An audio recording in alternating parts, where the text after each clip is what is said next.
Welcome back to Nifty 50 Photographers. So today it's heading near autumn. It's getting, 22nd of August, and it's been quite damp and warm conditions, so I thought perfect subject for you to get creative with is mushrooms and fungi. So I've come into this local woodland, had a little scout around and found quite a few different varieties. I'm not a mushroom expert, so I can't tell you what they are. I'll try and look up the names and post them when I put the photos in later on in the video. Now, the beauty of this is you can do it without any specialist equipment. If you have got a macro lens or some extension tubes, that'll certainly help if you're trying to photograph some of the little tiny fungi. But you can do this all with your normal kit. One of the things you will find useful is to have a little torch or flashlight. And if you're going to do this without a macro lens or any extension tubes, then you want to choose something about the same size as a field mushroom or the kind of mushrooms you can buy in your supermarket. You know, something that's 1 or 2 inches across. And you can use a torch to illuminate those. And this is really good for mushrooms that have gills on them. Speaking of gills, so I'm Richard Gill, I'm a professional photographer. And on this channel, I provide free photography tips and tricks to help you take better photos. That sounds like something you're interested in, then why not subscribe to the channel? Now, one other little super tip I can give you, woodlands tend to be sort of muddy places, so certainly don't wear your best clothes. I usually bring like a waterproof coat with me, something that I can lie on or put on to try and protect myself a little bit.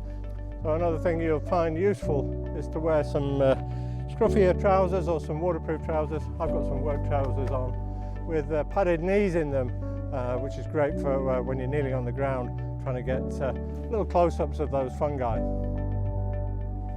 Right, let's set off and see what we can find.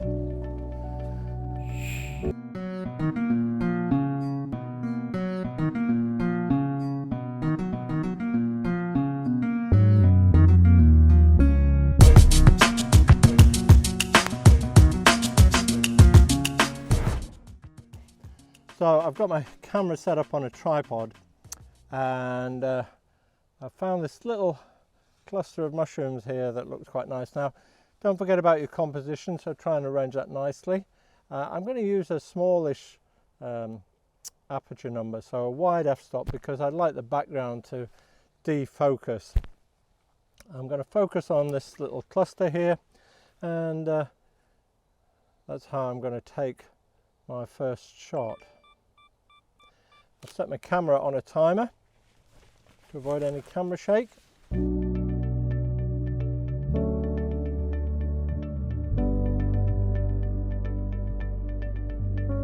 Now, these mushrooms are a little bit small for this exercise, but you can find anything bigger, and I'll have a look in a moment to see if I can find a bigger one. But if you get your little flashlight or something, you can perhaps get the gills to glow, particularly if you light them from behind.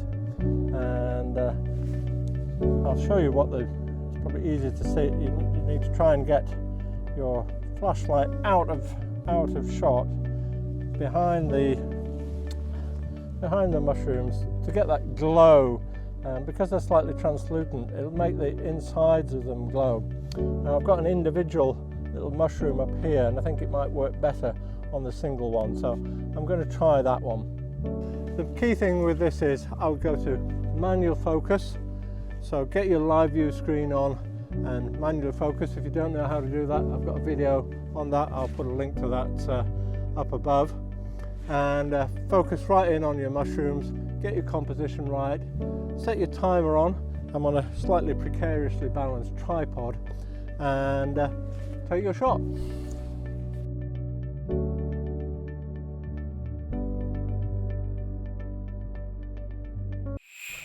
For my final shots, found another big cluster of mushrooms here. So, well, fungi, toadstools. Not sure what the technical name is for them, but I'm going to take a few shots of those and try a few little different techniques. I'll also try shining my light on those as well to see what I get.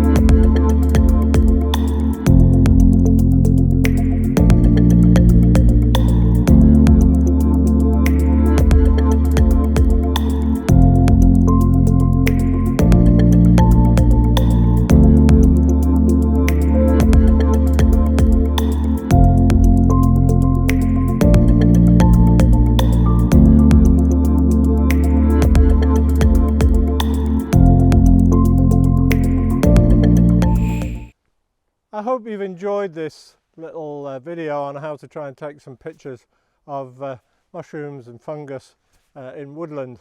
Now, just to summarise, one of the things I would say is probably try and keep your depth of field quite narrow. So let's choose wide apertures, and that will help to blur your background and help with your composition.